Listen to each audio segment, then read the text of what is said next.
I'm here with disturbing news about our favorite gadgets, cell phones, tablets, Wi-Fi, etc.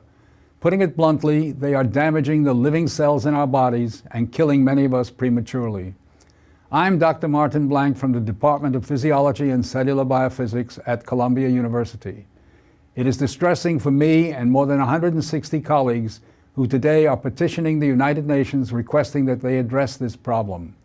We are scientists and engineers, and I am here to tell you we have created something that is harming us, and it is getting out of control. Before Edison's light bulb, there was very little electromagnetic radiation in our environment. The levels today are very many times higher than natural background levels and are growing rapidly because of all the new devices that emit this radiation.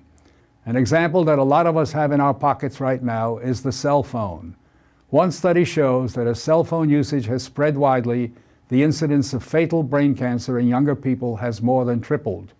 We are putting cellular antennas on residential buildings and on top of hospitals where people are trying to get well. Wireless utility meters and cell towers are blanketing our neighborhoods with radiation. It's particularly frightening that radiation from our telecommunication and power line technology is damaging the DNA in our cells. It is clear to many biologists that this can account for the rising cancer rates. Future generations, our children, are at risk. These biologists and scientists are not being heard on the committees that set safety standards. The biological facts are being ignored, and as a result, the safety limits are much too high. They are not protective. More protection will probably result from full disclosure of possible conflicts of interest between regulators and industry. Rising exposure to electromagnetic radiation is a global problem. The World Health Organization and international standard-setting bodies are not acting to protect the public's health and well-being.